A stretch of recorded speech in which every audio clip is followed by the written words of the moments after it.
प्रिय छात्रों नमस्कार। आज आप यूपी बोर्ड गणित में पूछे जाने वाले प्रश्न में आप ये प्रश्न पढ़ने वाले हैं। तो देखिएगा प्रश्न क्या कह रहा है कि सिद्ध कीजिए कि 3 प्लस कर्ण में 5 अपरिमेय संख्या है। देखिएगा अपरिमेय कभी भी आपको सिद्ध करना है कि ये अपरिमेय संख्या है। तो देखिए अपरिमेय संख्या में दो प्रकार के प्रश्न बनते हैं। एक प्रश्न ये बनता है कर्ण में 2, कर्ण में 3, कर्ण में 5, 1/कर्ण में 2, 1/कर्ण में 3, 1/कर्ण में 7। और ये फर्स्ट टाइप का होता है।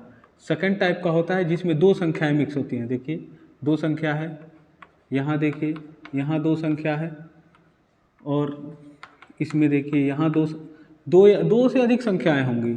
यहाँ देखिए ऐसे कुछ क्वेश्चन मिल सकते हैं। तो देखिएगा कभी भी आपको अगर सिद्ध करने के लिए आए अपरिमेय संख्या, तो अपरिमेय संख्या में याद रखिए दो प्रकार के अपरिमेय संख्या होते हैं। एक ये होता है, इसको एक अलग टाइप से लगाया जाता है, और इसको एक अलग टाइप से लगाया जाता है। तो देखिएगा आज हमारे पास ये दूसरे टाइप वाला प्रश्न है। इसे कैसे सिद्ध कर सकते हैं कि यह अपरिमेय संख्या है। तो देखिए इसके लिए क्या सिद्ध करने के लिए क्या प्रोसेस होती है, ध्यान दीजिएगा।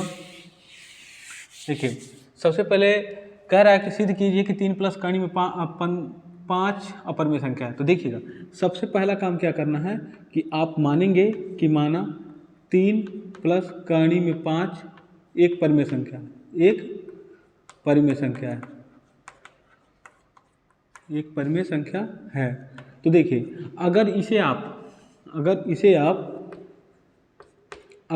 आप परिमेय संख्या मानते हैं, तो परिमेय संख्या जो होता है वह a/b के रूप का होता है। अगर ये परिमेय संख्या है तो ये a/b के रूप का होगा।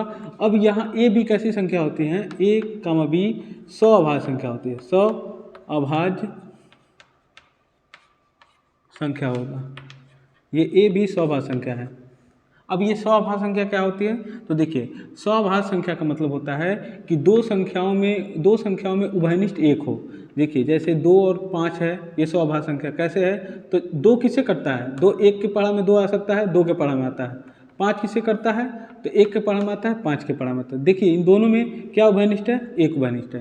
तो ये 2 और 5 सअभाज्य संख्या होगा। लेकिन मैं इसी तरह कह दूँ कि 3 और 6 क्या सअभाज्य संख्या है, तो देखिए ये 3 कटता है 1 से और 3 से, ये 6 कटेगा 1 से, 2 से और 6 से।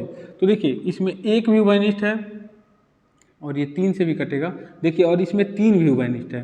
तो जिसमें केवल एक उभयनिष्ठ हो वह सअभाज्य संख्या कहलाता है, और जिसमें 1 से अधिक संख्या उभयनिष्ठ हो उसको सअभाज्य संख्या नहीं कहते हैं। तो देखिएगा तो सबसे पहले क्या करना है, सिद्ध करना है। सिद्ध कीजिए कि 3 प्लस कर्ण में 5 एक अपरिमेय संख्या है। तो सबसे पहले इसको आप मान लीजिए कि ये परिमेय संख्या है। फिर अगर ये परिमेय संख्या है तो यह इसके रूप का होना चाहिए। यहाँ ए बी कैसी है, तो ए बी सअभाज्य संख्या है। मैंने आपको बताया कि सअभाज्य संख्या क्या होता है। अब देखिएगा अगर 2 या 2 से अधिक संख्याएं मिक्स हों, 2 या 2 से संख्या अधिक मिक्स हों, तो आपको क्या करना है, बस कर्ण में जो भी दिया उसको अकेले कर लीजिए। कर्ण में जो भी है उसको अकेले कर लीजिए, बाकी सबको हटा दीजिए। तो प्लस है इधर कर दीजिए, तो प्लस इधर करेंगे तो +3 है, तो इधर करेंगे तो -3 हो जाएगा। फिर आप क्या कर सकते हैं, देखिए इसका इसमें गुणा कर दीजिए तो ये हो जाएगा, इसका इसमें गुणा करेंगे तो 3b हो जाएगा बटा b। अब देखिएगा अब हम यहाँ पे ना लिखने वाला होता है कि क्या लिखा जाए। तो देखिएगा यहाँ हम ये लिखते हैं कि a b सअभाज्य संख्या का मतलब कोई संख्या होगा तो उसको हम पूर्णांक मान सकते हैं। तो लिखेंगे यहाँ a, b एक पूर्णांक है, यहाँ a, b एक पूर्णांक है, यहाँ a, b एक पूर्णांक है। अगर a, b अगर ये पूर्णांक होगा तो मान लीजिए ये परिमेय संख्या होगा, तब लिख सकते हैं तब a - 3b बटा b एक परिमेय संख्या